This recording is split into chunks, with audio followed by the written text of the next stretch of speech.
Hey, everybody. So today I want to talk about Ukraine and emotional intelligence.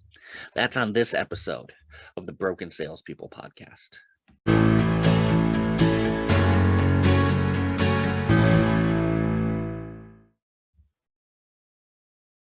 Hey, Broken Salespeople. Welcome to the workshop. My name is Red Staffstrom, and we are here to talk about fixing your broken sales skills.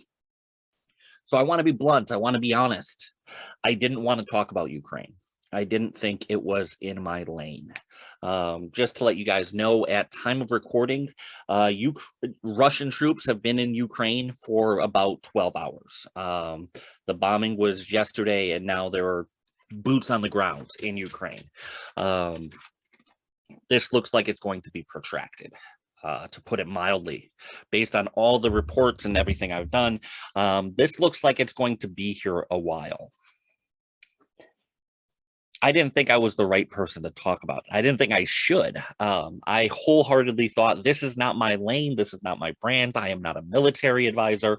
I don't even have military background. I don't understand.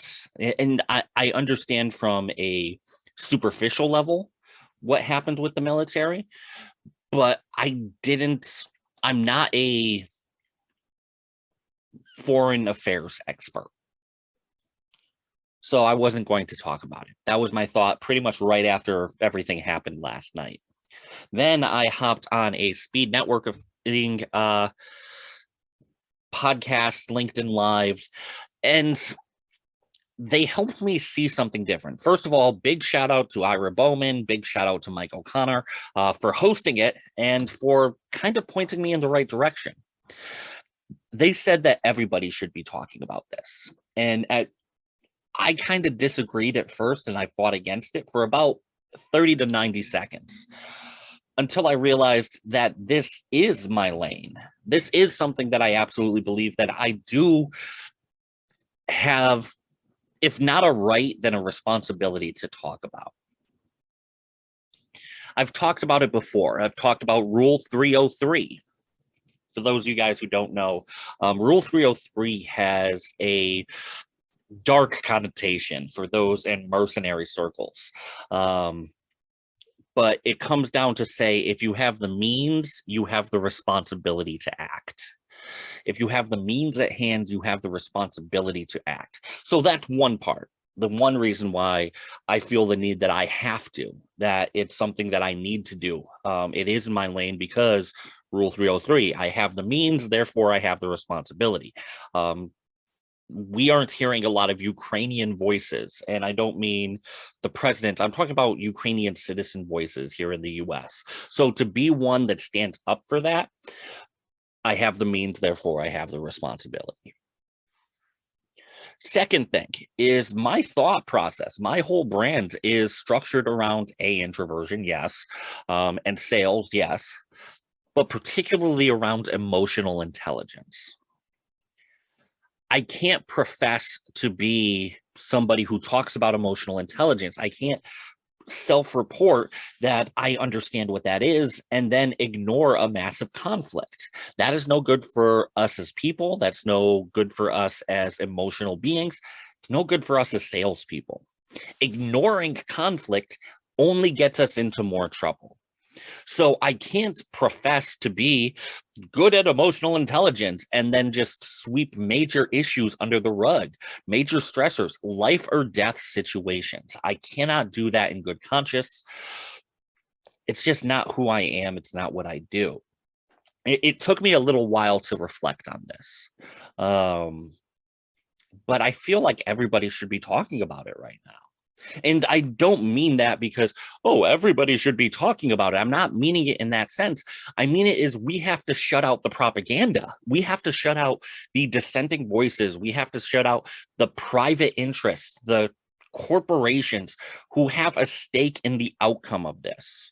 We need to talk about it as human beings, as we watch people who are suffering, who are dying, apartment buildings being bombed.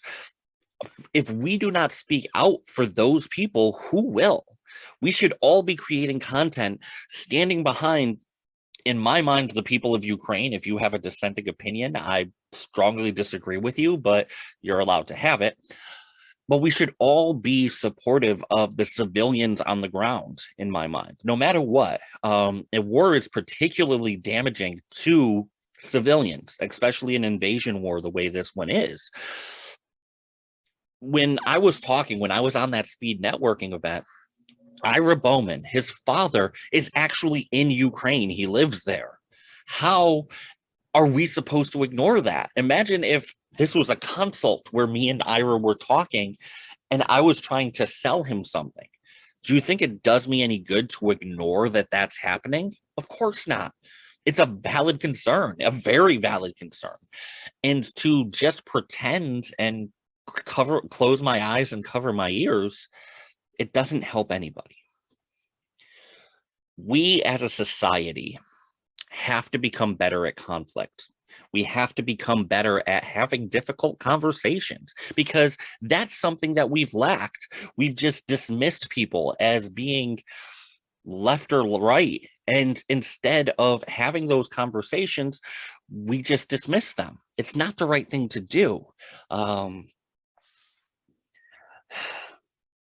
These are major, major problems. These are drastically impacting people's day-to-day lives. Ukraine is shut down right now. And I mean shut down, military rule. No banks, no grocery stores, no supermarkets. Everything goes through the Ukrainian military. A little bit of empathy, a little bit of time out of our day for me to take 10, 15 minutes and talk about it is the bare minimum I can do. Reaching out and showing support. I plan on reaching out to senators, congresspeople, talking about aid that we should be giving them. We should be helping the people on the ground and not just talking about the poker table where everybody is lying. That's what I see foreign affairs as, and like foreign policy, it's a poker game where everybody's lying. Might be oversimplified for some people, but it's how I see it. I have more in common with the average Ukrainian citizen, with the average Russian citizen, Israeli citizen, Chinese citizen, than I do with my own representatives. And that's the way I feel. We have to stand up for the common people. We have to stand up for the people who are going through this, because that's what we have to do from an emotionally intelligent standpoint. We have to be able to live with ourselves and look back at this time and look at this conflict and say we at least did something. How imagine your grandkids. Imagine that conversation. Well, what did you do when blank happened? Do you want to say you went to the protests? Do you want to say that you stood up, that you at least gave a care package, that you paid an extra 36 cents in taxes to make sure that Ukrainian war refugees were taken care of? Because that's probably what it would cost, is a couple of bucks per citizen in order to really help Ukraine. 320 US citizens, we could send $500,000 if we all kicked in $1.50. There is a lot that we can do to help them, to show that we are emotionally intelligent, that we want to help out our fellow man. And if I don't stand for that as a brand, then I don't stand for helping people. I think you guys can understand why I forced myself to talk about this. I know this is a sales podcast. I know that this is not the typical kind of conversation, but I strongly urge you guys who have a social media platform to go out there and make a comment, make a post standing in support of what you believe. Will it turn off some people? Yeah, it probably will. But okay. We've got to stop where everything is politicized. We have to move away from that as a society. By doing that, we are just simply not allowing conversations to happen. It is happening out of fear because we aren't capable of conflict. We're just letting people dictate the other people dictate the conversation. Don't allow that to happen. Get your voice heard. Stand up.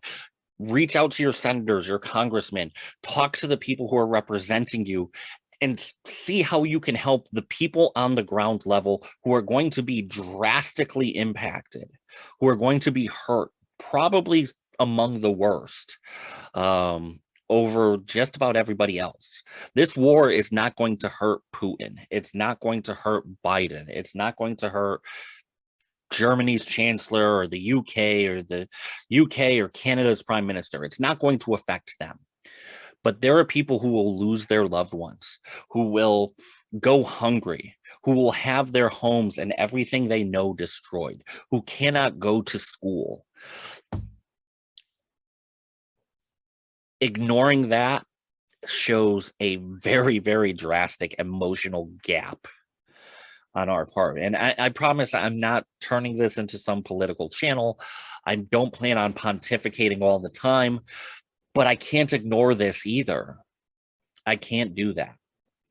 So I know this is the first podcast in a long time, and it's not what you guys expected. I'm sure you could hear the furnace turning on in the background, and it's I felt the timeliness of it was more important than the perfection. And I didn't even write a script for it. You could obviously tell. All I ask, don't worry about it. Give people the space, because this could escalate to something global very, very easily. Have the emotional intelligence to deal with that on an emotional level. Let your clients, your customers do it, but say something. Don't ignore it. Don't put up the usual Instagram motivational BS as if the world is a perfect place. It's scary for some people. And ignoring it, saying, I won't post anything political, it's hurting everybody. Talk about this. I really, really mean that. I'm not going to promote. It doesn't feel right. It really doesn't. If you like what I have to say, feel free to subscribe. If you don't, that's perfectly okay too. Take care of one another. You don't know who has family over there. You don't know anything like that. Just be present. Until next time, broken salespeople, have a great one.